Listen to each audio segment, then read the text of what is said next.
बिस्मिल्लाहिर्रहमानिर्रहीम। अस्सलामुअलैकुम स्टूडेंट्स, आज का हमारा टॉपिक है न्यूटन्स रिंग्स।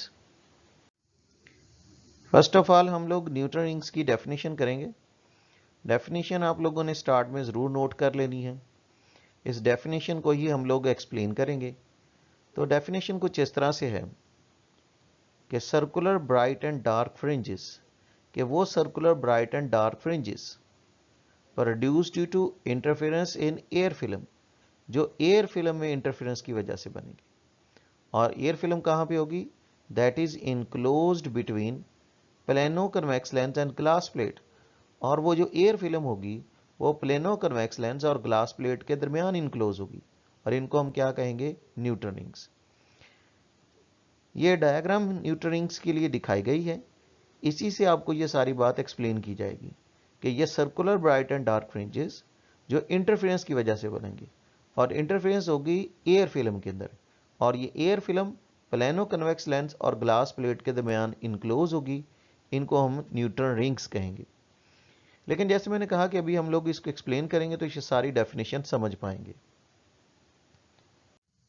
सो स्टूडेंट्स, सबसे पहले हम लोग न्यूटन रिंग्स की डेफिनेशन को एक्सप्लेन करते हैं। न्यूटन रिंग्स की डेफिनेशन हमें तभी समझ आ सकती है जब हम लोग इसकी कंस्ट्रक्शन और वर्किंग को समझ लेंगे। सबसे पहले हम कंस्ट्रक्शन देखते हैं ताकि हमें पता चले कि एयर फिल्म कहाँ पे है, प्लेनो कन्वेक्स लेंस और ग्लास प्लेट कहाँ पे हैं जहाँ पर ये न्यूटन रिंग्स बनने वाले हैं। तो ये आप लोगों को न्यूटन रिंग्स की डायग्राम दिखाई जा रही है। इसमें हमारे पास एक मोनोक्रोमेटिक सोर्स ऑफ लाइट है, यानी एक ऐसा सोर्स ऑफ लाइट है जो सिंगल वेवलेंथ की लाइट जनरेट करेगा। ये एक बाई कन्वेक्स लेंस है। चूँकि सोर्स उसके प्रिंसिपल फोकस पर पड़ा होगा तो ये लाइट रेज को पैरेलल करेगा। ये हमारे पास ग्लास प्लेट है जो लाइट को ट्रांसमिट भी करेगी, रिफ्लेक्ट भी करेगी। ये अपर साइड में माइक्रोस्कोप मौजूद है जहाँ से न्यूटन रिंग्स को देखा जाएगा। नीचे हमारे पास प्लेनो कन्वेक्स लेंस और ग्लास प्लेट भी मौजूद हैं। जो अभी हम अकॉर्डिंग टू बुक कंस्ट्रक्शन का स्टार्ट करेंगे ना, वो इसी एरिया से करेंगे। मतलब सबसे पहले हमने प्लेनो कन्वेक्स लेंस और ग्लास प्लेट के बारे में ही जानना है। सो बच्चों, बुक में स्टार्ट कुछ यूं होता है कि when a plano convex lens of long focal length is placed in contact with a glass plate, कि जब हम एक प्लेनो कन्वेक्स लेंस जिसकी लॉन्ग फोकल लेंथ हो उसको एक ग्लास प्लेट के ऊपर प्लेस करते हैं। पहले तो इतने हिस्से को ही हम डिस्कस कर लें कि ये जो प्लेनो कन्वेक्स लेंस है, एक्चुअली ये कन्वेक्स लेंस की डिफरेंट टाइप्स में से एक टाइप है। कन्वेक्स लेंसेज जिनको हम कन्वर्जिंग लेंसेज कहते हैं, इन सब में ये प्रॉपर्टी होती है कि प्रिंसिपल एक्सिस के पैरेलल आने वाली लाइट रेज को कन्वर्ज करते हैं। क्योंकि जितने भी कन्वेक्स लेंसेज होते हैं वो प्रिंसिपल एक्सिस के पैरेलल आने वाली लाइट रेज को कन्वर्ज करते हैं, इसलिए कन्वेक्स लेंसेज को कन्वर्जिंग लेंसेज भी कहते हैं। ये 3 डिफरेंट शेप्स में हमारे पास अवेलेबल होते हैं। ऐसा कन्वेक्स लेंस जो दोनों तरफ से कन्वेक्स हो उसको बाई या डबल कन्वेक्स लेंस कहते हैं। ऐसा कन्वेक्स लेंस जिसकी एक साइड प्लेन और दूसरी कन्वेक्स हो उसको प्लेनो कन्वेक्स लेंस कहते हैं। और ऐसा कन्वेक्स लेंस जिसकी एक साइड कनकेव और दूसरी कन्वेक्स हो उसको कनकेव कन्वेक्स लेंस कहते हैं। हम जो फिलहाल यूज़ करने जा रहे हैं वो प्लेनो कन्वेक्स लेंस है। और हम लोग प्लेनो कन्वेक्स लेंस ऐसा लेंगे जिसकी लॉन्गर फोकल लेंथ हो, यानी लाइट को वो कन्वर्ज करेगा लेकिन काफ़ी डिस्टेंस पे करेगा, यानी उसकी फोकल लेंथ बहुत ज़्यादा होगी, प्रिंसिपल फोकस काफ़ी दूर होगा। तो ये हम ले जा रहे हैं एक प्लेनो कन्वेक्स लेंस। बच्चों, प्लेनो कन्वेक्स लेंस अगर देखा जाए तो कुछ इस तरह के होते हैं, यानी इनकी एक साइड जो है वो कन्वेक्स होगी और एक साइड प्लेन होगी। यही हम लोगों ने यहाँ यूज़ करना है। इसकी जो प्लेन साइड है वो अप साइड रखेंगे और जो इसकी कन्वेक्स साइड है उसको हम डाउन साइड कर देंगे। तो ये है जी हमारे पास एक प्लेनो कन्वेक्स लेंस और एक लॉन्गर फोकल लेंथ का है, और इसको ग्लास प्लेट के ऊपर रख दिया गया है। तो one plano convex lens of long focal length, तो जब हम एक प्लेनो कन्वेक्स लेंस जिसकी लॉन्ग फोकल लेंथ है, ये रहा हमारा वो प्लेनो कन्वेक्स लेंस जिसकी लॉन्ग फोकल लेंथ है, is placed in contact with glass plate, उस ग्लास प्लेट के साथ इन कॉन्टैक्ट प्लेस कर देते हैं, तो a thin air film is enclosed, तो एक बारीक सी एयर फिल्म आ जाएगी। तो डेफिनेटली वो आ जाएगी। ये हमारा प्लेनो कन्वेक्स लेंस है, ये ग्लास प्लेट है, तो इन दोनों के दरमियान यहाँ पर ये जो एरिया है यहाँ पर एक थिन एयर फिल्म तो इनक्लोज हो ही जाएगी। और ये एयर फिल्म होगी upper side of the glass plate, यानी इस ग्लास प्लेट की अपर साइड और प्लेनो कन्वेक्स लेंस की लोअर साइड में। तो thin air film is enclosed, एक बारीक सी एयर फिल्म इनक्लोज हो चुकी है upper side of the glass plate की अपर साइड में, और lower surface of the lens की लोअर सरफेस, यानी ये जो हमारा प्लेनो कन्वेक्स लेंस है इसकी लोअर साइड, और ये जो ग्लास प्लेट है इसकी अपर साइड, यहाँ पर एक एयर फिल्म मौजूद है, इधर भी एयर फिल्म मौजूद होगी। Thickness of air film is zero, almost zero. ये एयर फिल्म की थिकनेस बिल्कुल जीरो होगी, तकरीबन जीरो होगी eight the point of contact पे, यानी जहां पर ये प्लेनो कन्वेक्स लेंस और ग्लास प्लेट एक दूसरे को टच कर रहे हैं, जबकि पॉइंट ओ से लिखा हुआ इधर फिगर में आप देख सकते हैं, यहां पर एयर फिल्म की थिकनेस जीरो होगी। लेकिन ग्रेजुअली इंक्रीजेस, लेकिन ये बढ़ेगी as we proceed toward the periphery of lens, जब हम लेंस के किनारों की तरफ जाएंगे। यानी अब सेंटर से राइट साइड लेफ्ट साइड, वैसे फिगर में तो लगता है ना हम सिर्फ राइट और लेफ्ट में जा सकते हैं, लेकिन एक्चुअली मैंने बताया ना कि ये लेंसेज कुछ इस तरह के होते हैं, यानी इनकी एक साइड कन्वेक्स है, दूसरी साइड प्लेन है। तो अपर साइड प्लेन है, लोअर साइड इनकी कन्वेक्स है, तो आप राइट लेफ्ट फॉरवर्ड बैकवर्ड किसी तरफ भी जाएंगे। तो जहां पर ये इन कॉन्टैक्ट है प्लानो कन्वेक्स लेंस और ग्लास प्लेट, वहां एयर फिल्म की थिकनेस जीरो होगी। लेकिन आप राइट लेफ्ट फॉरवर्ड बैकवर्ड किसी भी तरफ निकलेंगे, जैसे लेंस के किनारों की तरफ जाएंगे, ये कर्सर पे जरा गौर करें लेजर पॉइंट पे, कि पॉइंट ओ पे थिकनेस जीरो है, लेकिन जैसे जैसे हम बाहर की तरफ जाते हैं यानी लेंस के किनारों की तरफ जाते हैं, तो एयर फिल्म की थिकनेस मुसलसल ज्यादा होती जाती है। तो thickness of air film is almost zero, कि एयर फिल्म की थिकनेस तकरीबन सिफर है at the point of contact O पे, एंड ग्रेजुअली इंक्रीज और मुसलसल बढ़ेगी as one proceed toward the periphery of lens, जैसे हम लोग लेंस पॉइंट ओ से लेंस के किनारों की तरफ जाएंगे, पॉइंट ओ से लेंस के किनारों की तरफ जाएंगे, तो ये थिकनेस ऑफ एयर फिल्म मुसलसल ज़्यादा होती जाएगी। तो और वो फिगर से भी पता चल रहा है कि जहाँ पर टच करें वहाँ जीरो है, लेकिन जैसे जैसे बाहर की तरफ बढ़ते हैं तो अब ये देख रहे हैं कि ये एयर फिल्म की थिकनेस मुसलसल वहाँ पर ज़्यादा होगी, क्योंकि ये गैप मुसलसल बढ़ता जा रहा है। लेकिन ये पॉइंट ज़रा गौर से समझिएगा कि the points where the thickness of air film is constant, कि वो पॉइंट्स जहां पर एयर फिल्म की थिकनेस जीरो होगी they lie on the circle with centre at O, यानी पॉइंट ओ को सेंटर रखते हुए जो आप सर्कल लगाएंगे ना, उस सर्कल पे एयर फिल्म की थिकनेस जो है वो ऑलमोस्ट कांस्टेंट आएगी। इस पॉइंट को आपने जरा गौर से समझना है। देखिए ना, पॉइंट ओ पे, पहले पॉइंट ओ पे थिकनेस तो जीरो होगी, पॉइंट ओ को सेंटर रखते हुए जो मैं पहला सर्कल लगाऊंगा उस पर एयर फिल्म की थिकनेस जीरो सेम होगी। जिस तरह ये देखें ना, ये मैंने पहला सर्कल लगाया, पॉइंट ओ पर तो जीरो है, लेकिन पहले सर्कल पे एयर फिल्म की थिकनेस सेम होगी। जब मैं दूसरा सर्कल लगाऊंगा उस पे एयर फिल्म की थिकनेस सेम होगी, लेकिन पहले सर्कल से ज्यादा हो जाएगी। ये देखें ना कि पॉइंट ओ पर तो थिकनेस जीरो है, पहला सर्कल लगाया तो एयर फिल्म की थिकनेस सेम होगी, उस सर्कल पे सेम होगी, लेकिन पॉइंट ओ से तो ज्यादा होगी, क्योंकि पॉइंट ओ पर तो जीरो थी ना। लेकिन जब हम तीसरा सर्कल लगाने जा रहे हैं ना, तो तीसरे सर्कल पे ऊपर एयर फिल्म की थिकनेस जो है वो सेम होगी, लेकिन पहले दोनों सर्कल से ज्यादा होगी।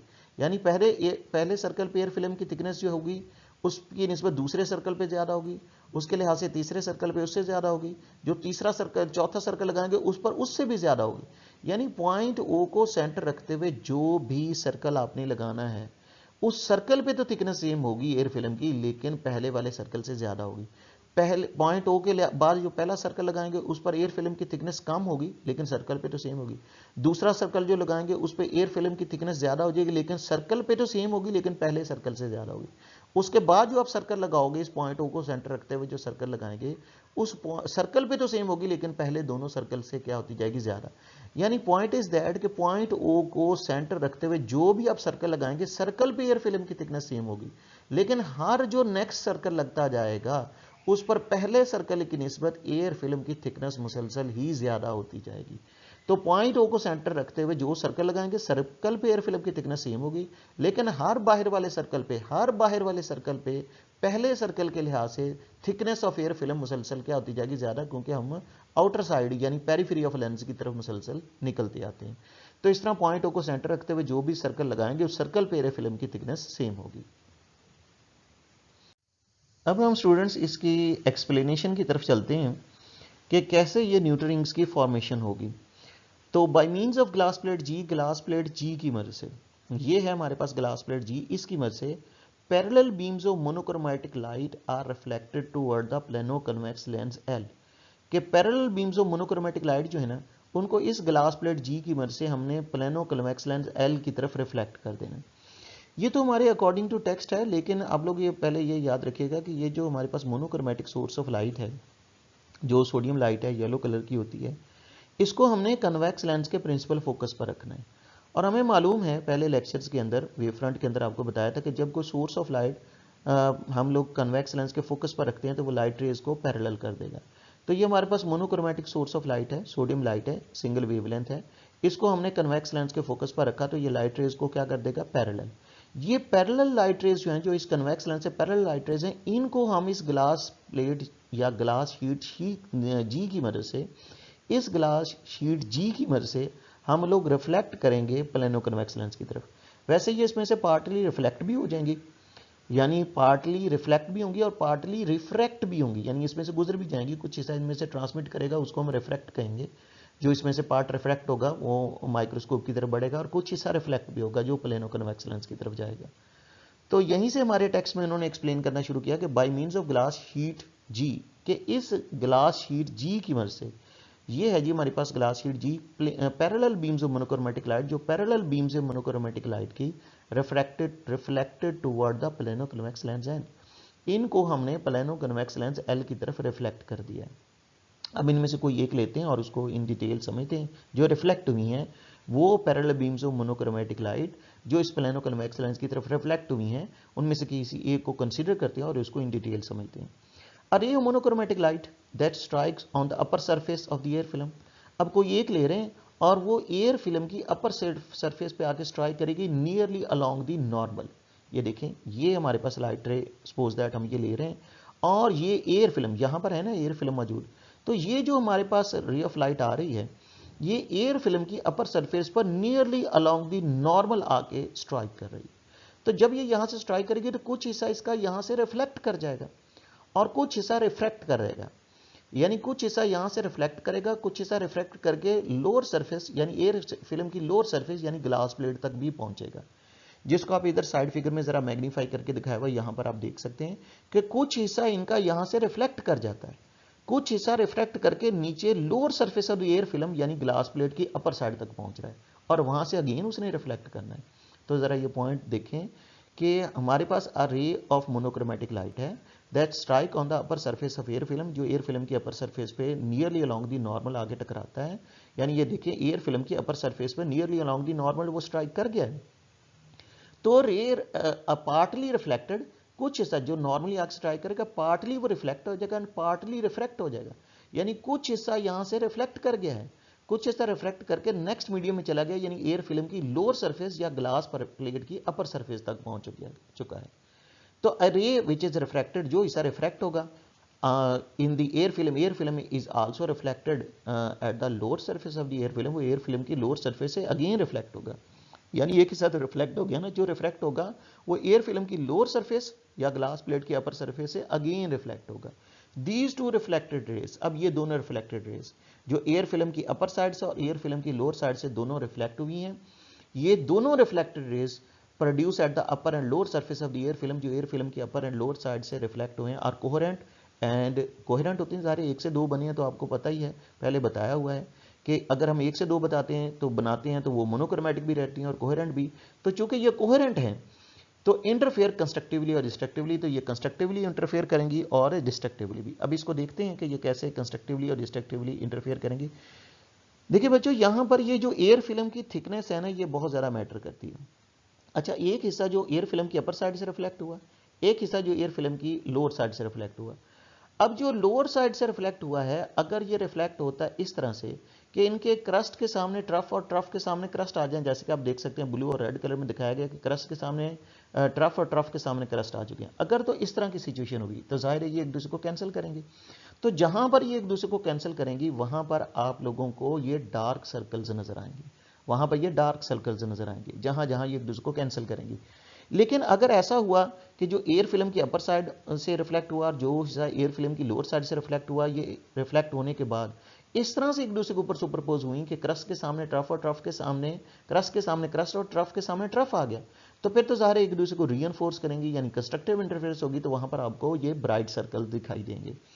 तो यही बच्चों आपको बताया जा रहा है कि दीज टू रिफ्लेक्टेड रेज, अब ये दोनों रिफ्लेक्टेड रेज जो एयर फिल्म की अपर साइड और एयर फिल्म की लोअर साइड से रिफ्लेक्ट हुई हैं, produce from upper and lower surface of the air film, जो एयर फिल्म के अपर एंड लोअर सरफेस से पैदा हुई हैं, कोहेरेंट हैं एंड इंटरफेयर कंस्ट्रक्टिवली और डिस्ट्रक्टिवली। ये कंस्ट्रक्टिवली भी इंटरफेयर कर सकती हैं, जिस तरह से आप राइट फिगर में देख सकते हैं, क्रस्ट के सामने क्रस्ट और ट्रफ के सामने ट्रफ, और डिस्ट्रक्टिवली भी इंटरफेयर कर सकती हैं। और ये डिपेंड कर रहा है एयर फिल्म की थिकनेस पे, जो इनके पाथ डिफरेंस को क्रिएट करेगी कि पाथ डिफरेंस किस तरह का होगा। कंस्ट्रक्टिव इंटरफेरेंस का भी हो सकता है और डिस्ट्रक्टिव का भी हो सकता है, यानी क्रस्ट के सामने क्रस्ट और ट्रफ के सामने ट्रफ भी आ सकते हैं और क्रस्ट के सामने ट्रफ भी आ सकते हैं। तो ये इंटरफेयर करने की कंस्ट्रक्टिवली या destructively. And when these light rays reflected, और यही रिफ्लेक्टेड रेज जो है ऑब्जर्व थ्रू माइक्रोस्कोप जारी है यहाँ से सुपरपोज होते हुए इस ग्लास प्लेट में से जो सेमी सिल्वर्ड होती है इसमें से गो थ्रू कर जाएंगी, और when seen through the microscope, जब आप माइक्रोस्कोप से देखेंगे focused on the glass plate, जो इस ग्लास प्लेट के ऊपर जिसको हमने फोकस किया था, तो वो series of bright and dark fringes, तो हमें series of bright and dark fringes नजर आना शुरू हो जाएंगी। और यही जो series of bright and dark fringes होती हैं विद सेंटर एट ओ, इनको हम न्यूट्रन रिंग्स कहते हैं। तो these concentric rings are known as Newton rings. तो बस हम कहेंगे कि these circular bright and dark fringes, तो यही circular bright and dark fringes produce due to interference in air film, जाहिर है इसी एयर फिल्म के अंदर इंटरफेरेंस हुई है। और एयर फिल्म कहां पे है? प्लेनो कन्वेक्स लेंस और ग्लास प्लेट के दरमियान, ये इस एयर फिल्म के दरमियान इंटरफेरेंस हो रही है। तो these circular bright and dark fringes produce due to interference in air film, कि यही circular bright and dark fringes जो इंटरफेरेंस की वजह से बनी और इंटरफेरेंस हो रही है एयर फिल्म में, और एयर फिल्म इनक्लोज है between plano convex lens and glass plate, plano convex lens और ग्लास प्लेट के दरमियान। These concentric rings are called Newton rings, इन्हीं कंसेंट्रिक रिंग्स को हम लोग न्यूटन रिंग्स कहते हैं। बच्चों एक बड़ा इंपॉर्टेंट क्वेश्चन ये भी पूछा जाता है कि ये अक्सर शॉर्ट क्वेश्चन में आ भी जाता है कि न्यूटन रिंग्स में जो सेंट्रल स्पॉट होता है वो डार्क क्यों होता है? न्यूटन रिंग्स में सेंट्रल स्पॉट डार्क क्यों होता है, तो इसके बारे में हम लोग डील करते हैं। Eight the point of contact of lens, के लेंस का जो पॉइंट ऑफ कांटेक्ट है, यानी जहां लेंस जो है वो ग्लास प्लेट को टच कर रहा है, the thickness of air film जो है ना इफेक्टिवली जीरो है। वहां पर एयर फिल्म की थिकनेस जो है वो जीरो है। एयर फिल्म की थिकनेस वहां पर जीरो है, but due to reflection of the lower surface of the air film.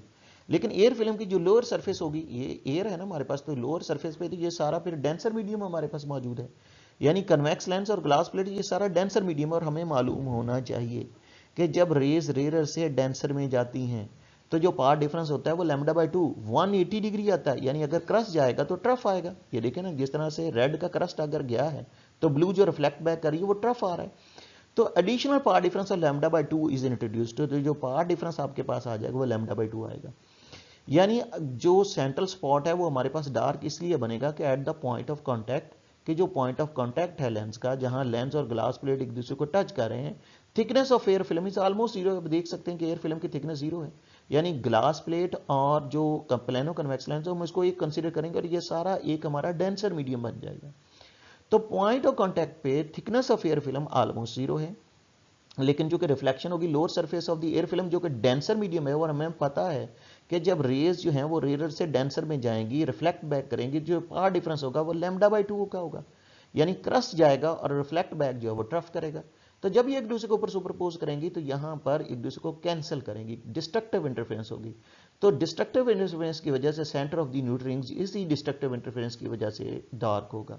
तो ये शॉर्ट क्वेश्चन में भी आपसे जरूर पूछा जाता है, तो इसलिए आप लोगों ने ये बात याद रखनी है कि जब आपसे कभी पूछें कि न्यूटन रिंग्स का जो सेंट्रल स्पॉट है वो डार्क क्यों होता है, तो आपने ये सारा पॉइंट जरूर मेंशन करना है कि न्यूटन रिंग्स का सेंट्रल स्पॉट इसलिए डार्क होता है कि जहां पर ग्लास प्लेट और लेंस एक दूसरे को टच कर रहे हैं वहां एयर फिल्म की थिकनेस जो है इफेक्टिवली जीरो होती है, लेकिन चूंकि लोअर सरफेस जो है एयर फिल्म की वो अब डेंसर मीडियम हमारे पास आ जाएगा, यानी ये सारा डेंसर मीडियम होगा ना हमारे पास। ये जो रेज हैं वो रेयर से डेंसर में जाएंगी, और जब भी रेज रेयर से डेंसर में जाती हैं, जो कि हमने रिफ्लेक्शन ऑफ वेव में पढ़ा था, तो पाथ डिफरेंस जो है वो लैम्डा बाई 2 का इंट्रोड्यूस हो जाएगा। और जैसे पाथ डिफरेंस लैम्डा बाई 2 का इंट्रोड्यूस होता है तो डिस्ट्रक्टिव इंटरफेरेंस होती है, और इसी डिस्ट्रक्टिव इंटरफेरेंस की वजह से जो न्यूटन रिंग का सेंट्रल स्पॉट है वो हमारे पास जो वो ब्राइट नहीं होता बल्कि डार्क हो जाता है। बच्चों फाइनली एक बात और भी मेंशन करते चलें कि हमसे ये भी पूछा जाता है कि क्या हम न्यूटन रिंग्स जो हैं वो ट्रांसमिटेड लाइट से हासिल कर सकते हैं। तो ये आपको बताते चलें कि ये बड़े दो इंपॉर्टेंट शॉर्ट क्वेश्चन है। एक तो जो आपको पहले बताया कि न्यूटन रिंग्स का सेंटर स्पॉट डार्क क्यों होता है वो ज़रूर याद रखिएगा। और अगर आपसे ये पूछें कि न्यूटन रिंग्स ट्रांसमिटेड लाइट से हासिल हो सकते हैं, ये हमारी एक्सरसाइज का शॉर्ट क्वेश्चन है, तो बिल्कुल हासिल हो सकते हैं अगर हम लाइट को ट्रांसमिट कर देंगे। तो जो लाइट इसमें से यानी रिफ्लेक्ट बैक ना करवाएं, ट्रांसमिट कर दें, तो जो ट्रांसमिट हो जाएगी ना प्लेनो कन्वेक्स लेंस और ग्लास प्लेट में से अगर लाइट को हम ट्रांसमिट कर दें, रिफ्लेक्ट ना करवाएं, तो जैसे कि आपको बताया था कि यहाँ पर हमारे पास लाइट के दो पार्ट बनते हैं। कुछ हिस्सा लाइट का रिफ्लेक्ट होता है जो प्लेनो कन्वेक्स लेंस की तरफ जाता है, और कुछ इसमें से ट्रांसमिट यानी रिफ्रैक्ट होते हुए ट्रांसमिट होते हुए माइक्रोस्कोप में इंटर हो जाता है। अगर आपने रिफ्लेक्टेड लाइट ना ली, सिर्फ ट्रांसमिटेड लाइट ले ली, तो जो ट्रांसमिटेड लाइट होगी वो तो माइक्रोस्कोप में इंटर होगी ना। तो अगर वो आपने ली तो जाहिर है कि फिर डिस्ट्रक्टिव इंटरफेरेंस नहीं होगी, फिर कंस्ट्रक्टिव इंटरफेरेंस होगी। तो कंस्ट्रक्टिव इंटरफेरेंस के केस में यानी हमें सेंट्रल स्पॉट जो होगा फिर वो डार्क दिखाई नहीं देगा, ब्राइट स्पॉट दिखाई देगा। तो तो ये ज़रूर याद रखिएगा कि अगर हमने रिफ्लेक्टेड लाइट ना ली, ट्रांसमिटेड लाइट ली, यानी ये जो लाइट रिफ्लेक्ट हुई है प्लेनो कन्वेक्स लेंस और ग्लास प्लेट से, उसको कंसिडर ना किया, बल्कि ट्रांसमिटेड लाइट, इसमें से लाइट भी ट्रांसमिट करवा दी और इसमें से ग्लास प्लेट में से भी लाइट को ट्रांसमिट करवा दी, तो अगर ट्रांसमिटेड लाइट को लेंगे तो फिर सेंटर स्पॉट आपको डार्क नज़र नहीं आएगा, बल्कि सेंटर स्पॉट जो है वो ब्राइट नज़र आएगा। और फाइनली एक बात ये भी याद रखिएगा कि न्यूट्रल रिंग्स जो हैं इनको इस्तेमाल किया जाता है लेंसेज की क्वालिटी को चेक करने के लिए।